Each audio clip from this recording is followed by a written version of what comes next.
जय श्री ओम नमः श्रीभ्याय जय श्री ओम नमः श्रीभ्याय जय श्री ओम नमः श्रीभ्याय। ओम जय जय जय नमस्तु नमस्तु नमस्तु। मंगलम भगवान वीरो मंगलम गौतमो गणी मंगलम कुंद कुंदाख्यो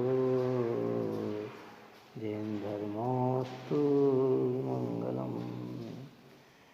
सर्वमंगल मांगल्यम सर्वकल्याण कारकम प्रधानम सर्वधर्माणां जैनं जयतु शासनं जैनं जयतु शासनं जैनं जयतु शासनं।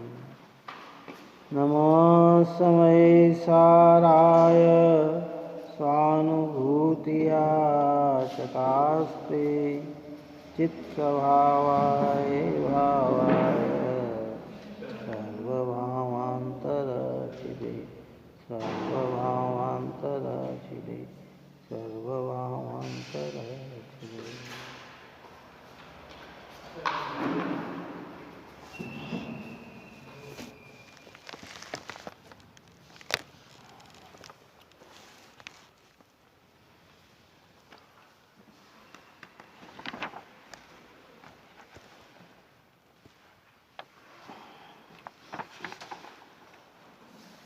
दो 200 नंबर की गाथा और 137 नंबर का कलश अपना पूर्ण हुआ।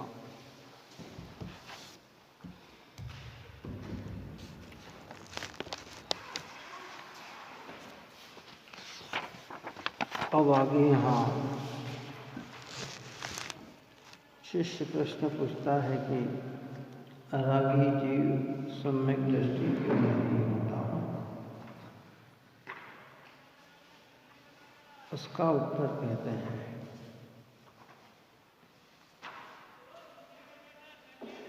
क्या प्रश्न किया गया कि रागी जीव सम्यक दृष्टि क्यों नहीं होता। तो ऊपर के प्रश्न में ये समाधान अपन ने किया था कि सम्यक दृष्टि को भी अविरत सम्यक दृष्टि इत्यादि के भी रागादि भाव तो देते हैं। क्या भाव देते हैं जिसका कल अपन ने चर्चा की थी। पंचम गुण स्थान में छठे गुण स्थान में रागादि भाव तो देते हैं और यहाँ कह रहे हैं कि रागी जीव सम्यक दृष्टि नहीं होता। तो उसका समाधान किया था कि यहाँ जिस राग की बात कर रहे हैं वो मिथ्या तो अनंतानुभूति का है। जिसके मिथ्या तो अनंतानुभूति विषय है वह जीव सम्यक दृष्टि नहीं होता। यह शब्द बदल कर कहे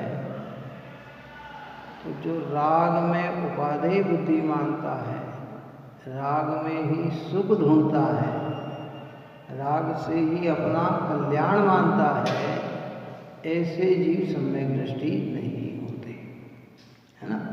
तो अब शिष्य ने फिर प्रश्न किया कि आपने कहा नहीं होते तो कारण बताओ क्यों नहीं होते। रागी जीव सम्यक दृष्टि क्यों नहीं होते। तो उसका उत्तर ये दो गाथाओं में आचार्य कुंकुन भगवान देते हैं। बहुत ही अद्भुत प्रकार की गाथा है 201 और 202। देखिए अणुमात्र वीरागाधिका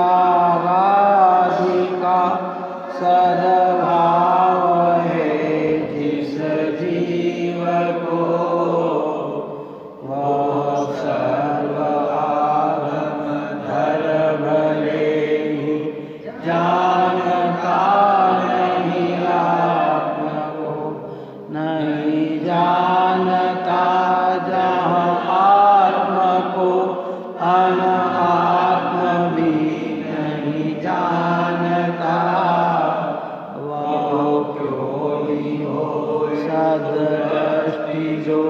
जीव अजीव को नहीं जानता।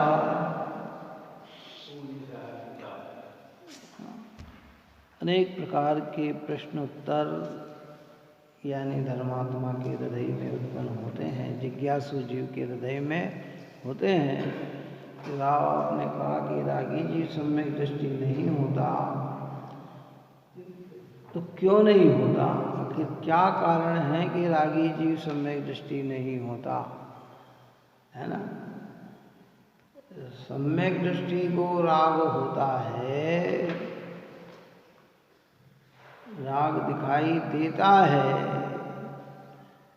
चौथे गुण स्थान में शुभ और अशुभ प्रकार का राग है, पंचम गुण स्थान में अशुभ की कमी है और शुभ अधिक है, छठे गुण स्थान में शुभ ही दिखाई देता है। क्या दिखाई देता है? फिर ऐसा कैसे कहते हैं कि सम्यक दृष्टि रागी नहीं होता? कहते हैं भाई, जो थोड़े से राग में भी आत्मा का भला जानता है, उसने जीव और अजीव यानी तत्वों की यथेष्टता उसकी पहचान में नहीं है ना? बुद्धिपूर्वक राग छठे गुण स्थान तक, अबुद्धिपूर्वक राग 10वें गुण स्थान तक। लेकिन ये राग मैं हूँ, राग मेरा है, राग का मैं करता हूँ, राग का मैं भोगता हूँ, राग से मोक्ष मिलेगा, ऐसी मान्यता चौथे गुण स्थान में ही बदल जाती है। तो अनंतानुबंधी संबंधी उसको राग रहता नहीं। और अणुमात्र भी अगर राग है तो कहते हैं वो जी मिथ्या दृष्टि है। क्या कहा?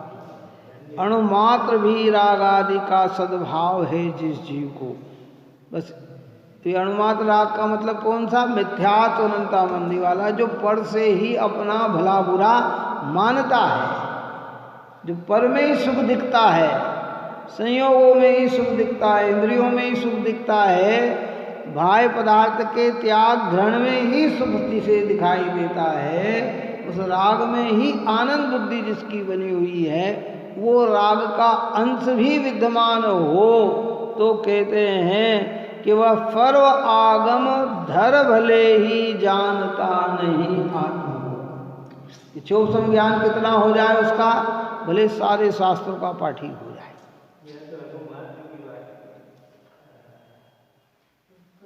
जब ग्रीवेक में जाने वाले मुनिराजों की बात करते हैं ना, तो ऐसा नहीं है कि कोई मंद बुद्धि के जीव होंगे, ज्ञान उनका अगाढ़ होता है, आचरण उनके बहुत ही पवित्र होते हैं, लेकिन वे आत्मा को दृष्टि में न लेते हुए वे उसी राग से मुक्ति चाहते हैं। तो कहते हैं कि वे जीव अजीव के भेद को न जानने से वे मिथ्या दृष्टि ही है।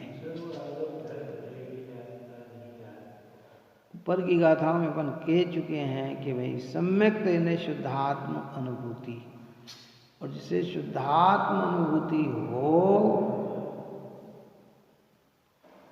उसके किंचित भी मिथ्या संबंधी राग नहीं रहता। देखो, हम ये तो अग्रित मिथ्यात्व की बात करी, हम बाहर में पंच परमेष्टि के अलावा अगर अंश भी अन्य की थोड़ी सी भी प्रतीति हो, श्रद्धा हो, या अन्य हमें अच्छे लगते हों, तो इसका मतलब है कि अभी ग्रहित मिथ्यात्व का त्याग नहीं हुआ। ऐसे कहते राग में किंचित भी सुख बुद्धि हो तो समझना कि अभी अग्रहित मिथ्यात्व का त्याग नहीं हुआ। अब भले ज्ञान हमारा कितना ही उत्कृष्ट क्यों ना हो,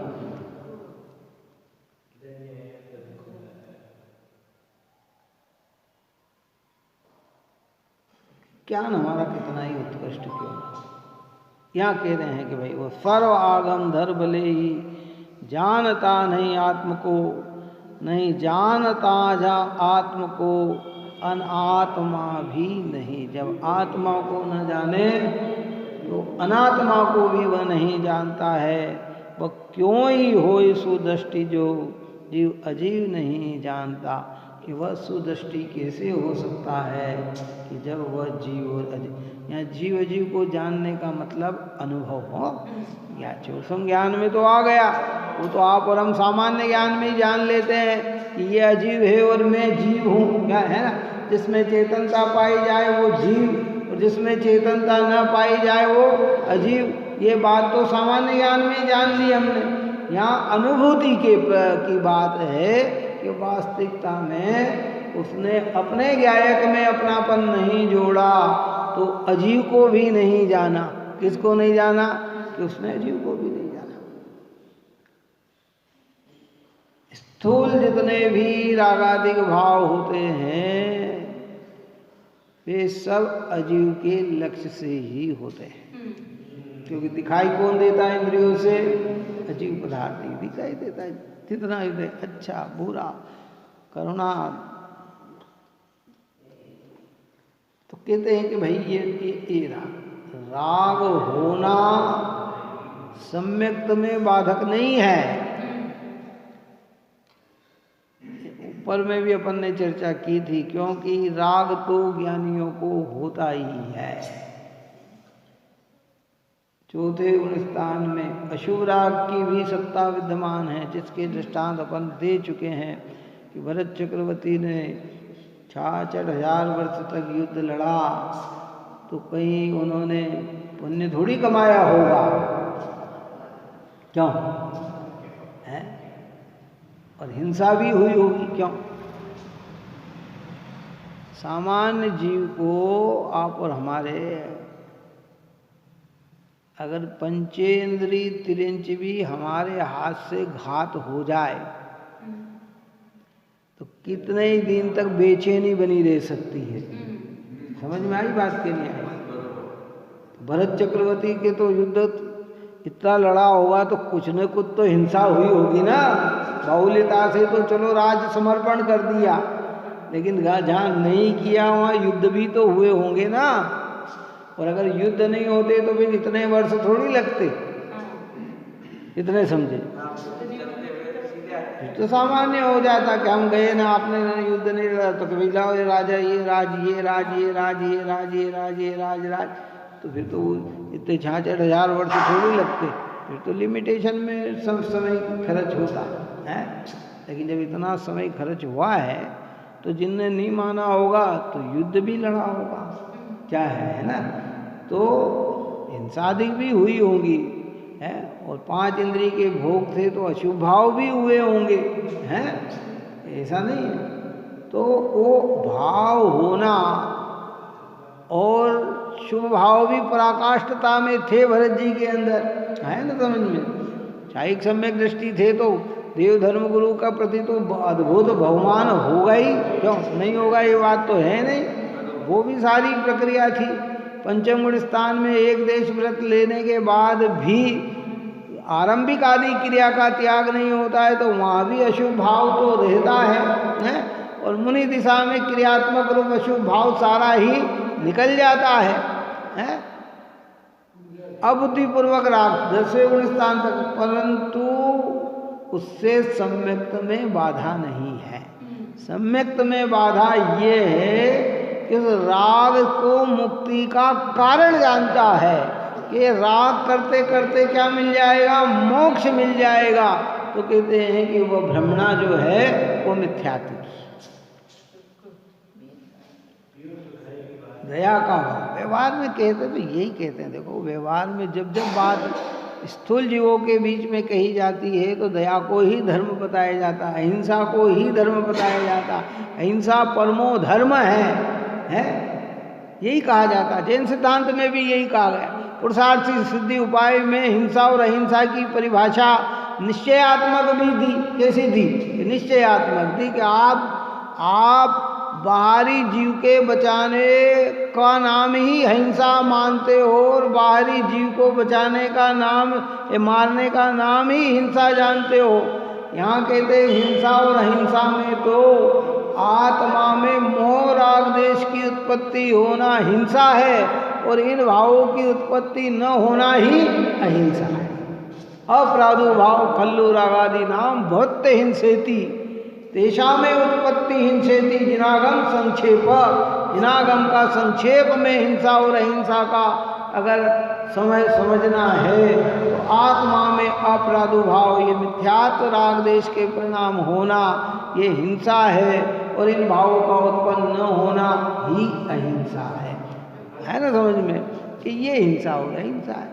और व्यवहार में कहेंगे कि जीवों को मारना, सताना, दिल दुखाना, पीड़ा पहुंचाना हिंसा है, और ऐसी प्रवृत्ति न करना अहिंसा है। जब स्थूल जीव की चर्चा करते हैं तो उन्हें अंदर से नहीं बताया जाता है, बाहर से बताया जाता है, और जब वो बाहर से बढ़ता हुआ आगे आता है तो कहते हैं कि भैया ये भाव जो आ रहे हैं, इसी भाव में तुम धर्म की कल्पना कर रहे हो तो तुम्हारे मिथ्यात्व ही है। क्यों? कबीरदास ने लिखा ना कि दया धर्म को मूल है, पाप मूल अभिमान, नहीं तुलसीदास ने है, पाप मूल अभिमान, तुलसी दया न छोड़िए जब लग घट में जान है।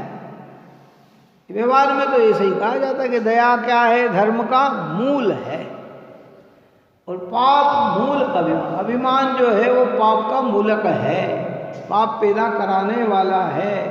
इसलिए जब तक तेरे हृदय में जान रहती है, प्राण रहते हैं, तब तक तो दया को मत छोड़, है समझ में। लेकिन ये एक व्यवहार स्तर की प्रवृत्ति है। कैसी ये प्रवृत्ति है?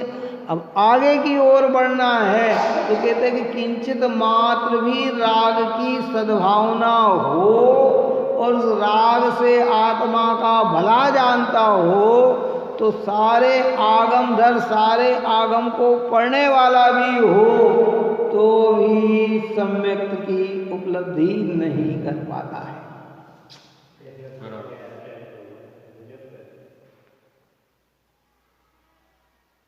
विचार करना चाहिए। सामान्य ज्ञान में तो ये बात का महत्व आती है, करना भी चाहिए। सामान्य बाहुल्यता से क्या करें, बसे जो जैसे देश में करे सो तैसा भेष, कि भेष धारण करना पर वैसा हो मत जाना। क्या समझ में है ना? जैसे देश में गए, यहाँ का ऐसा पहरावा पहन लिया, लेकिन तू उस पहरावे में इतना मग्न मत हो जाना कि अपनी चीज को भूल जाए। क्या दया को धर्म कहा गया तो ठीक है भाई, लोक व्यवहार में यही है, लेकिन अब उसी परिणाम को तू श्रेष्ठ माने और अपने ज्ञायक भाव को न जाने, उस भाव की, कल रात में अपन दृष्टांत दिया था ना कि एक धान सहित छिलके को संग्रह करता है और एक खाली छिलके को संग्रह करता है। अब वो कितना छिलका संग्रह कर ले कि उससे उसका पेट भरा जाए, बताओ, ये नहीं भरा पाए।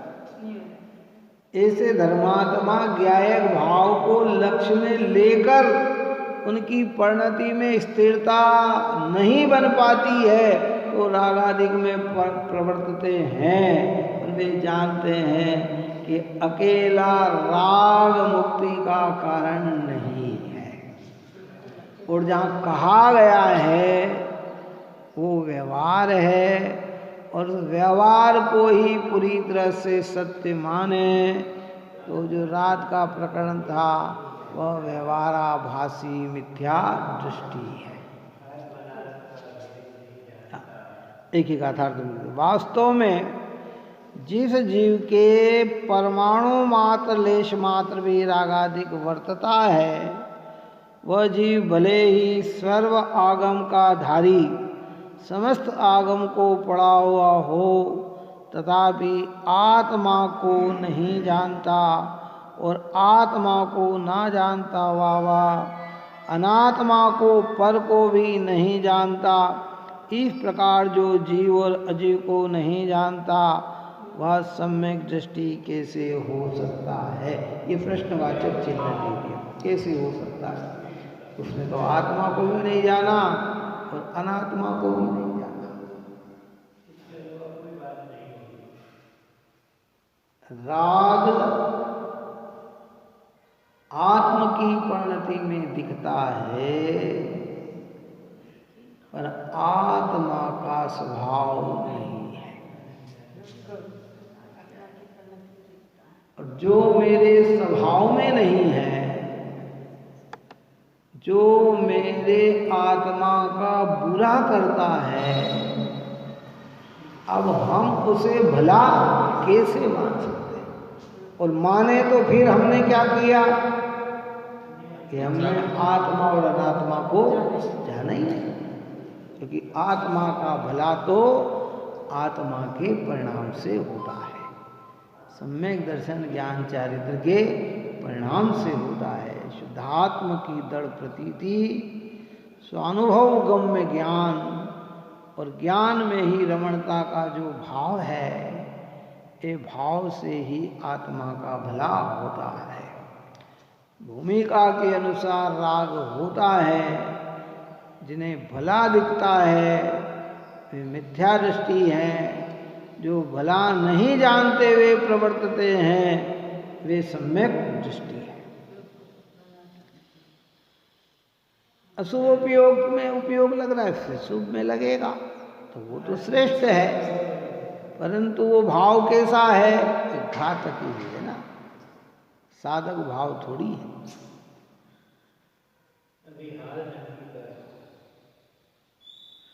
नहीं तो इसमें आना ही चाहिए।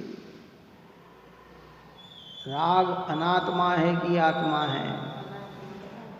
बोलो, राग क्या है? क्यों कहें हम इसको अनात्मा? कि सब आत्मा में ही तो दिखता है कि ये अनात्मा। भाई कि ये अगर आत्मा ही होता ना तो फिर सिद्ध भगवान में भी होना चाहिए, अरिहंत परमात्मा में भी होना चाहिए, लेकिन वो भाव वहाँ निकल गया तो आत्मा में से आत्मा का भाव निकलता है कि अनात्मा का भाव निकलता है? अनात्मा का निकलेगा। और आत्मा में से अगर आत्मा का भाव निकल जाए तो आत्मा की सत्ता ही क्या होगी? खोखली हो जाएगी, नष्ट हो जाएगी। क्या निकल सकता है? ज्ञान निकल सकता है कि राग निकल सकता है? राग निकल सकता है, ज्ञान थोड़ी निकलेगा। ज्ञान तो सदाकाल बना रहने वाला है। तो ज्ञान भाव है वह आत्मा और राग भाव है अनात्मा।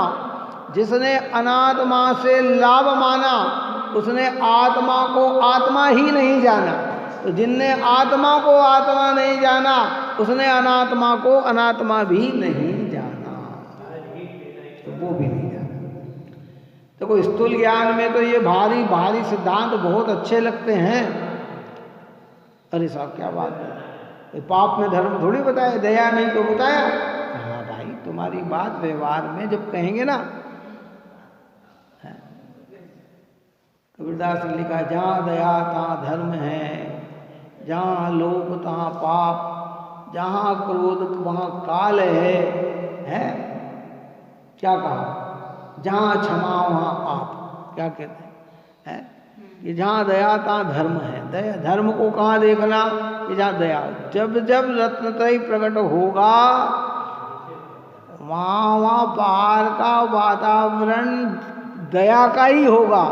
हिंसा के परिणाम वाले को हिंसा के परिणाम करते हुए सम्यक दर्शन की आराधना हो जाए, ऐसा आगम में कदापि नहीं लिखा है।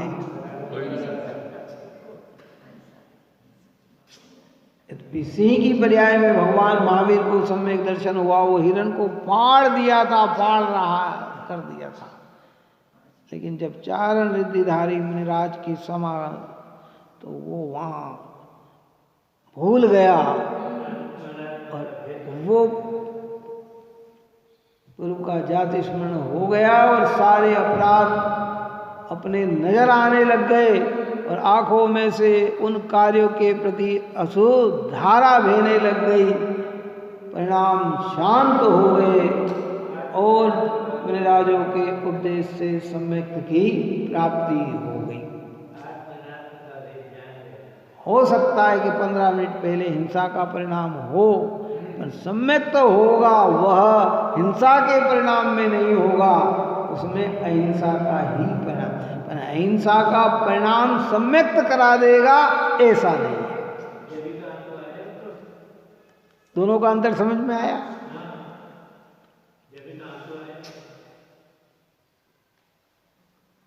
विशुद्ध लब्धि में परिणामों में मंदता ने जन्म ले लिया।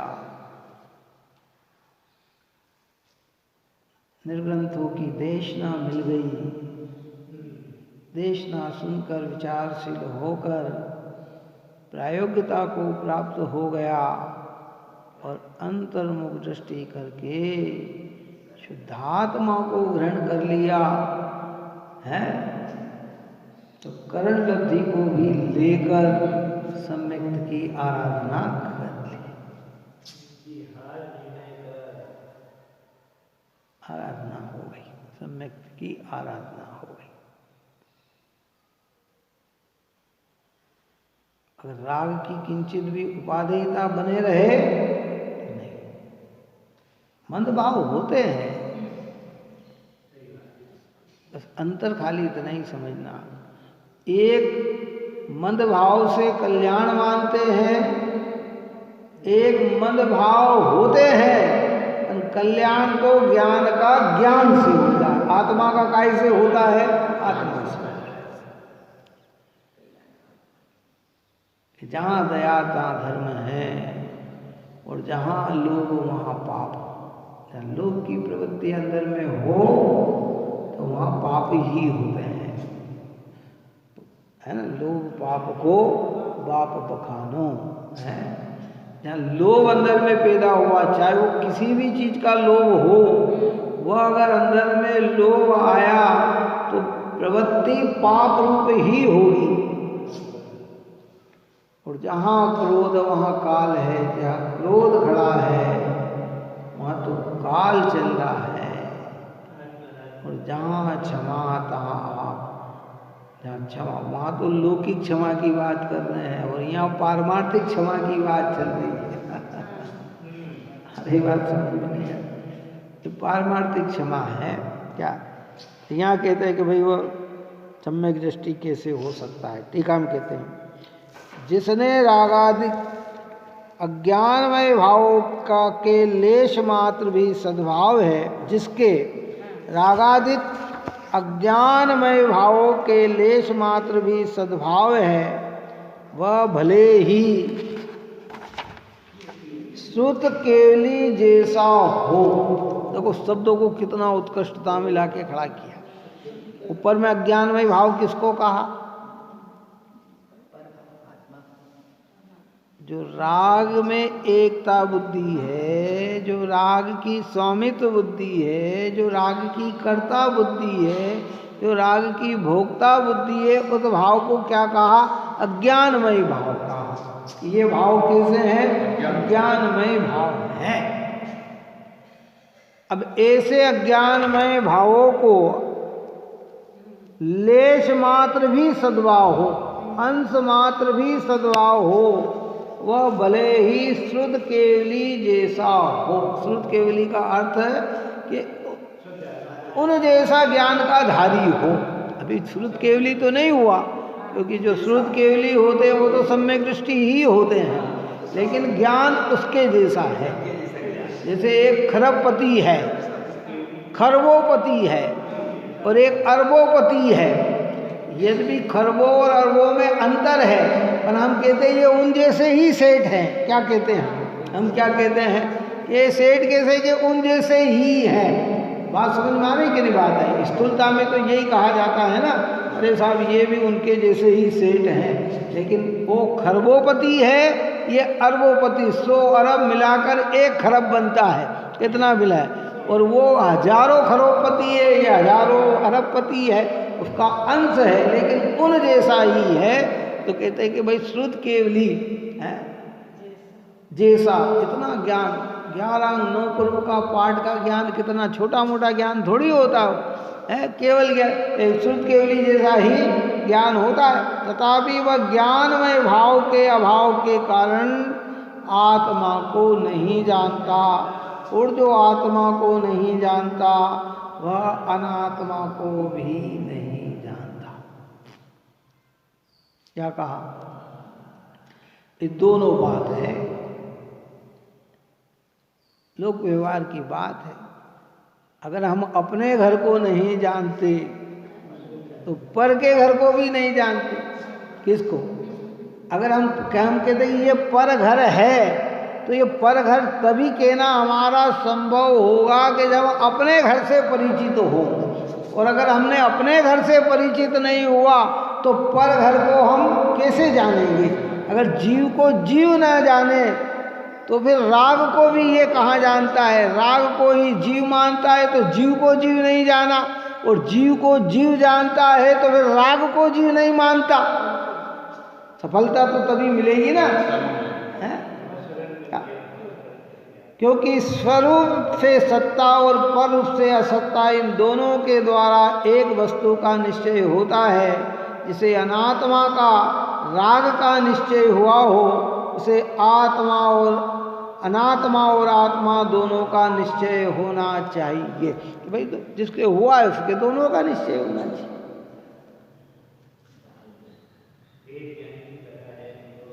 स्थूल ज्ञान में राग को आत्मा कहा जा सकता है, रागादि को आत्मा का भाव कहा गया भी है। कितनी बार अपनी चर्चा देख ली है। ये तत्वार्थ सूत्र ग्रंथ में जीव के जब परिणामों की चर्चा, भावों की चर्चा की गई तो 5 भाव जीव के बताए गए। उसमें औदिक भाव भी किसका कहा गया? जीव का कहा गया। क्षोभसमयिक भाव भी किसका कहा गया? जीव का कहा गया। क्षायिक भाव भी किसका कहा गया? जीव का कहा गया। क्षोभसमयिक भाव भी किसका कहा गया? कि जीव का कहा गया। और पारिणामिक भाव भी किसका कहा गया? कि जीव का कहा गया। लेकिन पारिणामिक भाव ओरिजिनल है और ये समय समय के हैं। पारिणामिक भाव कैसा है? त्रिकाल है। अनादि से आज तक इस भाव का कभी अभाव हुआ नहीं और अनंत काल तक कभी अभाव होगा नहीं। लेकिन औदिक भाव भी मिट जाएंगे, क्षोभसमयिक भाव भी मिट जाएंगे, क्षायिक भाव भी मिट जाएंगे, है ना, उपसम भाव भी मिट जाएंगे, ये सब भाव निकल जाएंगे। जिनने पारिणामिक भाव को अपना जाना तो उनने राग भाव में क्या डाल दिया? पर। अभी अपन ने पूजा करी ना, उसमें ये बात की कि और भावों की क्या बात करें, क्षायिक भाव भी आत्मा से भिन्न है ना।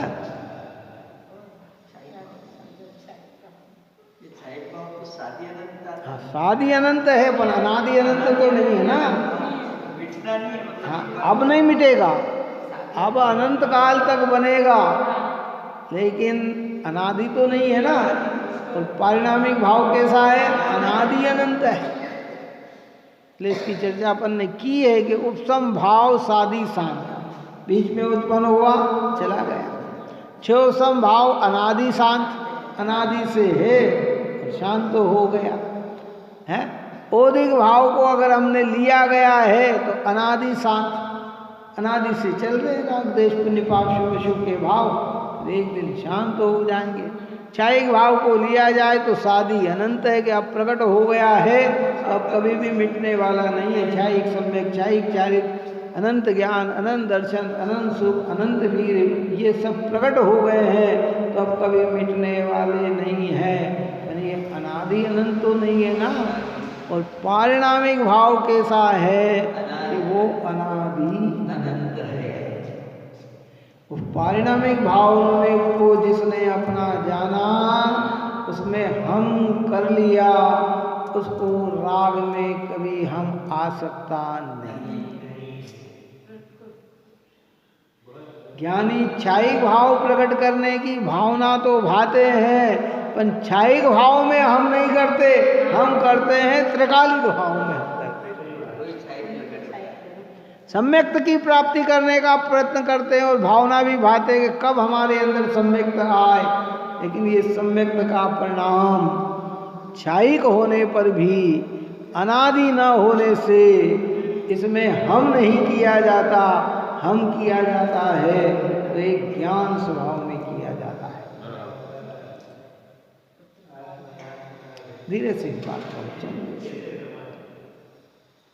निमाणी में तो अद्भुत बात है भाई। देखो क्या, जिसने अनात्मा राग का निश्चय हुआ उसे आत्मा और अनात्मा दोनों का निश्चय होना चाहिए। इस प्रकार जो आत्मा और अनात्मा को नहीं जानता वह जीव और अजीव को नहीं जानता, तथा जो जीव और अजीव को नहीं जानता वह सम्यक दृष्टि ही नहीं है। इसलिए रागी जीव ज्ञान के अभाव के कारण सम्यक दृष्टि नहीं होता। क्यों नहीं होता? ज्ञान का अभाव, यथेष्टता का अभाव होने के कारण वह सम्यक दृष्टि नहीं होता। अब इसमें एक बात निकल के आ जाती है कि राग कितना ही मंद से मंद क्यों ना हो, उस राग से आत्मा का हित नहीं है। देखो कौन से हित की बात चल रही है यहाँ? वास्तविक हित की हो, लौकिक हित तो है। कौन सा? क्योंकि पुण्य भाव से भारी आज हमें मनुष्य जीवन मिला, समझने की बुद्धि मिली, जैन कुल मिला, खाने की यथा, परंतु ये एक लिमिटेशन व्यवस्था है, परमानेंट व्यवस्था नहीं है। कौन सी नहीं है? और ज्ञान में अपनापन जोड़े तो व्यवस्था कैसी है? परमानेंट है। इन सब के अभाव में भी फिर वहाँ अनंत काल तक सुख भोग सकता है।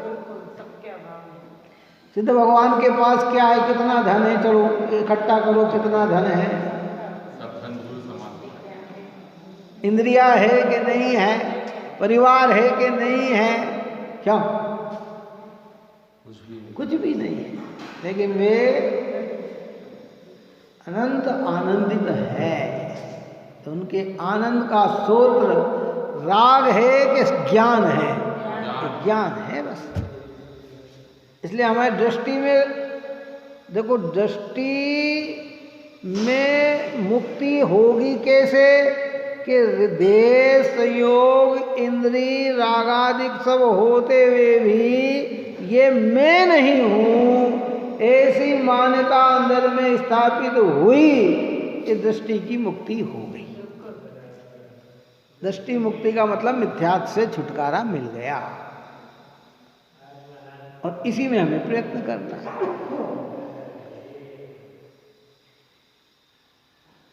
व्यवहार में राग को भला कहना एक प्रसंग है ना। जब प्रथमानुयोग की चर्चा करेंगे, प्रथमानुयोग के ग्रंथ का अभ्यास करेंगे, तो वहाँ अध्यात्म को गौण करके पाप का फल दुख रूप बताकर, पुण्य का फल सुख रूप बताकर पुण्य की प्रेरणा देते हैं कि तुम्हें ये करना चाहिए, तुम्हें ये करना चाहिए, तुम्हें ये करना चाहिए, तुम्हें ये करना चाहिए, तुम्हें ये करना चाहिए।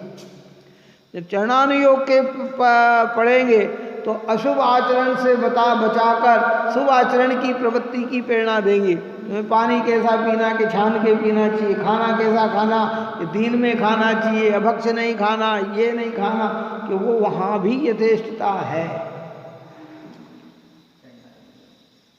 और जब अध्यात्म की बात की जाएगी तो ओरिजिनलता जैसा वस्तु का स्वरूप है वैसी ही, कि राग अनात्मा है, ज्ञान आत्मा है। तूने राग से आत्मा का भला जाना तो आत्मा को भी नहीं जाना और अनात्मा को भी नहीं जाना।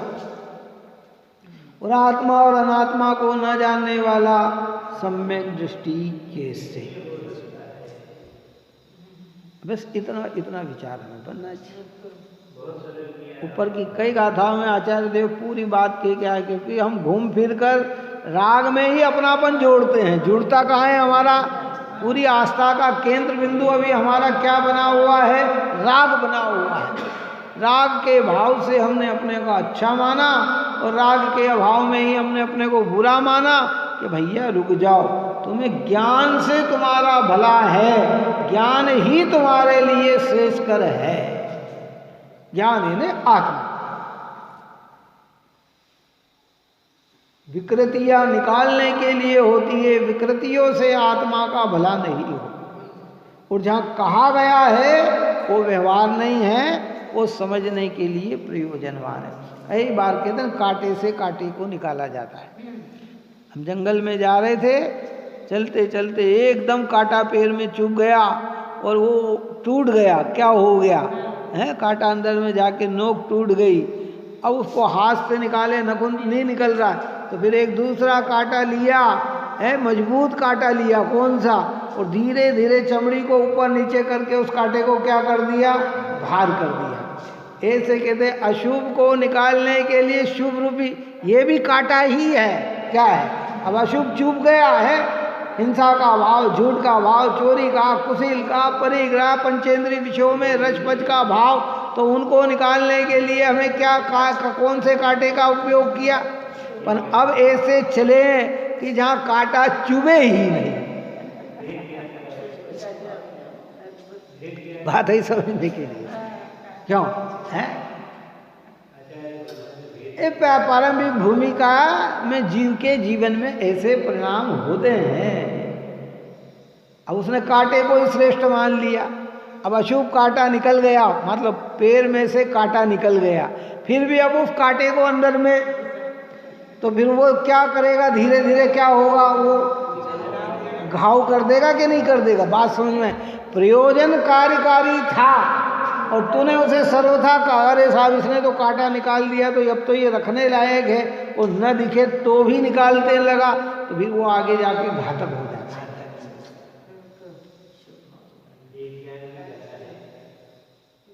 नीचे की भूमिका में पाप भाव था पुण्य, और मध्यम भूमिका में पाप कमजोर पड़ गया। अब मुनिराजों के जीवन में तो बोलो क्या है? अब वो भी अगर शुभ में ही लगे रहे और राग से ही भला मानते रहे, तो भले वो सर्व आगमधारी क्यों न हो, वे आत्मा और अनात्मा के भेद ज्ञान को न जानते हुए उन्हें यहाँ पर मिथ्या दृष्टि ही कहा है। अर्थात उन्हें सम्यक की प्राप्ति नहीं है। कभी मिथ्या दृष्टि शब्द कठोर लगे ना, तो इतना कह दिया कि तुम्हें सम्यक दर्शन की प्राप्ति नहीं है। अब सम्यक दर्शन की प्राप्ति नहीं है तो समझ लो कि फिर काय की प्राप्ति है, मिथ्यात्व की है। और कभी कहते मिथ्या जो तो बुरा लगने लग जाता है, तो आचार्य सीधी भाषा में कह देते हैं कि तुम्हें सम्यक की प्राप्ति नहीं है।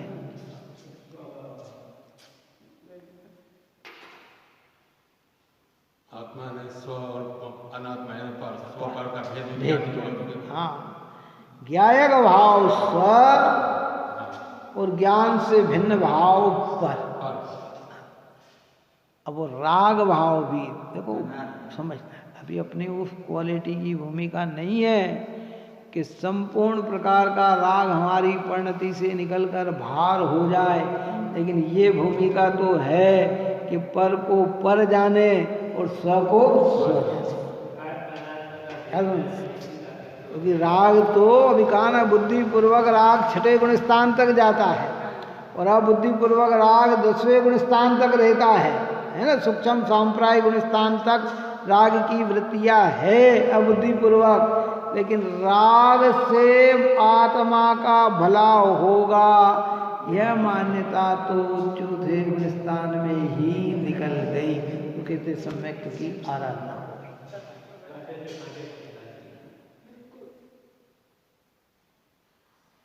गंभीर बात है, अद्भुत बात है। देखिए भावार्थ में कहते हैं यहाँ राग शब्द से अज्ञान में ही राग देश मोह कहे गए हैं।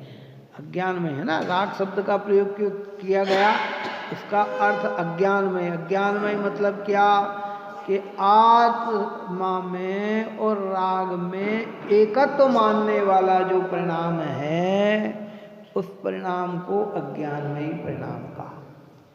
जो राग की स्वामित्व बने का भाव है वो अज्ञान में ही परिणाम कहा। जो राग की कर्ता बुद्धि वाला परिणाम है उस परिणाम को अज्ञान में ही कहा। जो राग का वेदन करने वाला परिणाम कहा गया उस भाव को अज्ञान में ही कहा। ये अज्ञानमय परिणाम है। ज्ञानमय परिणाम मतलब क्या? ऊपर में अपन ने क्या दृष्टांत दिया था? आचार्य भगवंत ने क्या दृष्टांत दिया था कि जैसे स्वर्ण में से स्वर्ण के ही आभूषण बनते हैं और लोहे में से लोहे के ही बनते हैं, अज्ञानी के सारे परिणाम अज्ञानमय ही है और ज्ञानी के सारे परिणाम ज्ञानमय ही है। कैसे परिणाम है? ज्ञानमय परिणाम, क्योंकि उसके बीच में गैप जो पड़ी उसमें एकत्व बना नहीं है, और हमारे अज्ञानियों में जो गैप है उसमें क्या है? एकत्व बना है।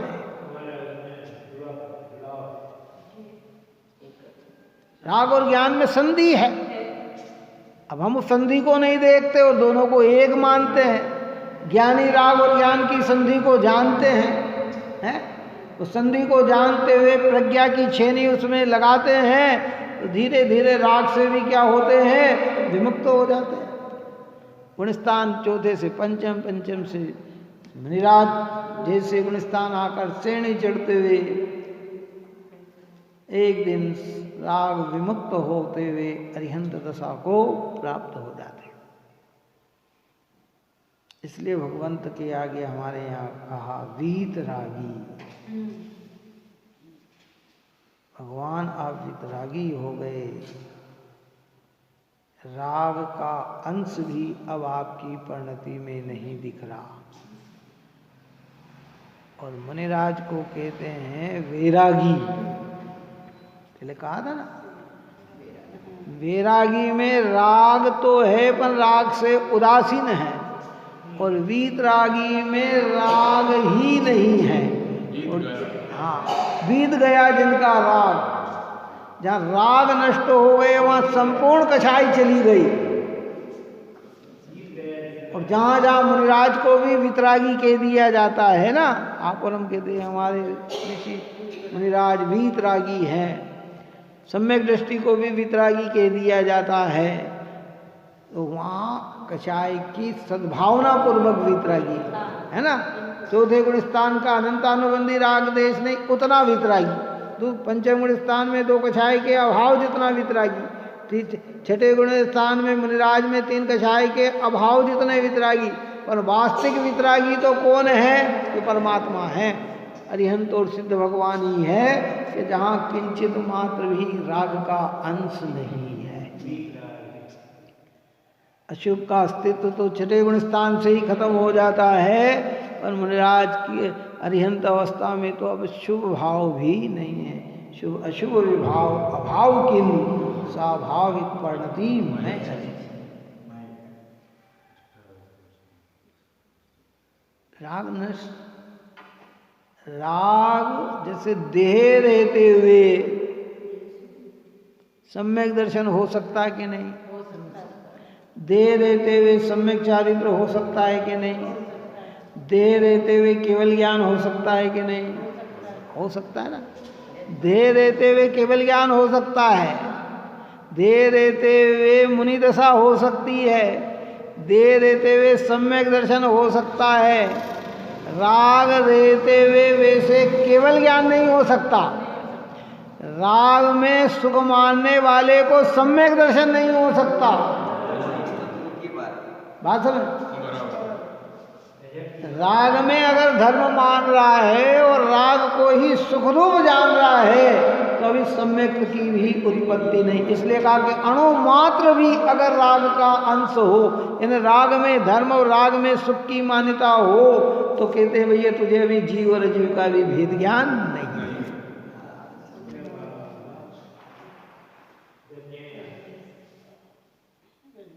उत्कृष्ट बात है भाई। स्वच्छंद होने पापाचार में जाने के लिए बात नहीं है।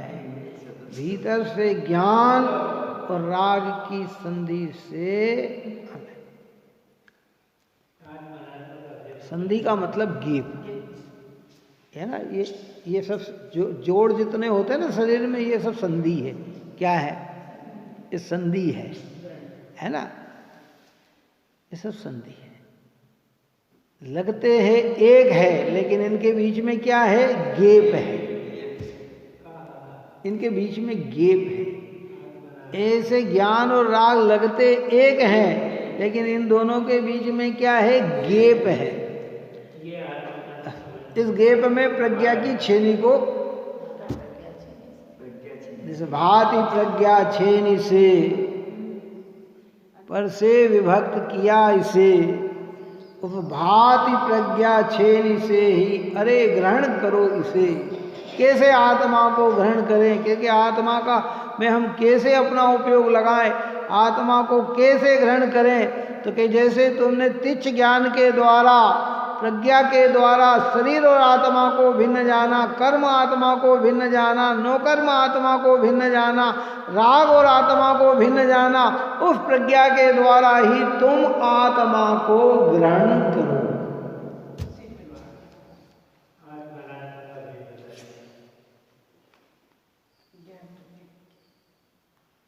तो प्रज्ञा छेनी ज्ञान ना उदयनी, संदेश हो संधि हो सो छेद हुआ, कि वो संधि को छेदने के लिए वो प्रज्ञा का उदय हुआ है, ज्ञान का उदय हुआ है।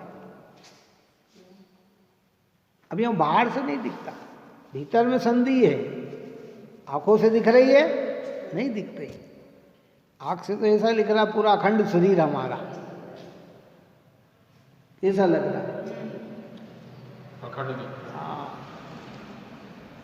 सब में संधि है। डॉक्टरों ने तो इतना आपका दिल जो हृदय है ना, उसको निकाल कर अलग रख देते हैं। कितना जो हृदय जो हमारा यहाँ का है उसे निकाल, पैर निकाल के अलग रख देते हैं। इसका मतलब है ना, बाहर से अखंड दिख रहा। ऐसे स्थूल ज्ञान से देखे तो राग और आत्मा एक दिख रही, लेकिन ज्ञानियों ने इस राग को अलग रख दिया। सिद्ध भगवान ने अलग कर दिया बिल्कुल राग, अरिहंत भगवान ने राग को अलग कर दिया कि अब आत्मा में किसी भी प्रकार का कोई राग नहीं है। वो नहीं था तो ही तो अलग हुआ, अगर होता तो फिर अलग हो सकता ही नहीं था। ये देह हमसे भिन्न है तो ही तो छूटता है, अगर भिन्न ना हो तो ये छूटे कैसे? चलो बताओ कैसे छूटेगा? कि नहीं साहब मेरा तो देह कभी छूट नहीं सकता, ये तो मेरा ही है। अरे भाई तेरा कहाँ से? अनंत जीवों के छूट रहे हैं तो तेरा भी तो ये छूटेगा ना, ये देह कैसे सकता है? अब ये जानकारी होने पर भी मान्यता प्रतीति में न आने से हम देह को ही आत्मा मानते हैं। बस यही हमारी भ्रांति है। ऐसे राग से भिन्न ज्ञान में आत्मा को कदाचित छोसम में ज्ञान भी ले तो अनुभव नहीं करता है, तो राग से ही आत्मा का भला मानने से कहते हैं तू सर्व आगम ज्ञान का धारी क्यों नहीं हो, तो भी तू मिथ्या दृष्टि अज्ञानी जैसा है।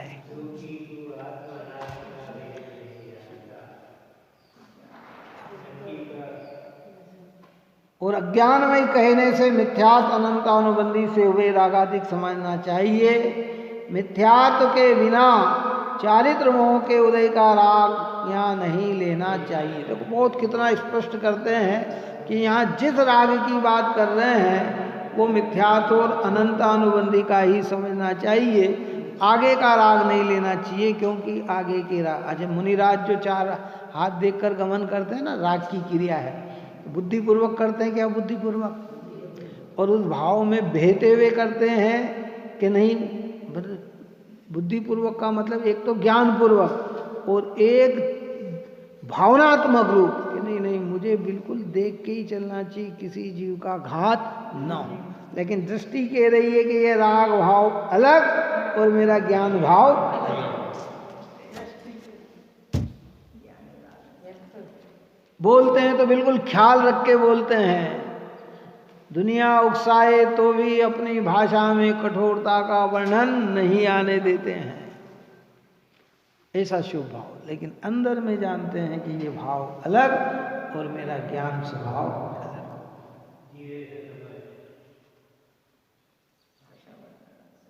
ऐसा तो ही मुनिराज के, इसलिए बार बार उस भूमिका के अंदर उस प्रकार का ही भाव आता है। आप और हमारे लिए भले हम एक इंद्रिय जीवों की महत्ता नहीं समझते हों, लेकिन उनकी दृष्टि में तो वो एकेंद्रीय जीव भी हमारे जैसे ही जीव हैं। कौन है? हम भले मरता नहीं समझते हो उनकी, अरे ये तो क्या दम नहीं दम, लेकिन वे तो जानते हैं कि भाई इसमें जैसे मेरे अंदर आत्मा विराजमान है वैसी ही आत्मा उसके अंदर भी विराजमान है। तो पूरा प्रयत्न करते हुए एक इंद्रिय जीव का भी घात नहीं होता, और प्रमाद छोड़कर प्रवृत्ति करते हुए कदाचित हिंसादिक हो भी जाए तो उन्हें निर्बंध कहा गया, बंधन नहीं कहा गया। और उन्हें पता लग जाए कि ये प्रमादता से मुझे हुआ है तो फिर उसका वे प्रतिक्रमण करते हैं। क्या करते हैं? और दोबारा ख्याल रखते हैं कि मुझे ऐसी जगह प्रवृत्ति करना, तो फिर कितने सोच समझ के करना चाहिए, लेकिन उस राग भाव से अपनी आत्मा को भिन्न समझते हैं। इस प्रकार की चर्चा यहाँ की है। इसी विषय को भी और आगे चलेगा। आप और हम सभी जीव गंभीरता से होते हुए, देव शास्त्र गुरु की निकटता में रहते हुए, पवित्र भावना को बनाए रखते हुए हम भेद ज्ञान को प्राप्त होकर शुद्धात्म तत्व में ही अपनापन जोड़े, यही मंगल भावना है। सहजानंदे शुद्ध स्वरूपी अविनाशी हो आत्मस्वरूप। सहजानंदे शुद्ध स्वरूपी अविनाशी हो आत्मस्वरूप। सहजानंदे शुद्ध स्वरूपी अविनाशी हो आत्मस्वरूप।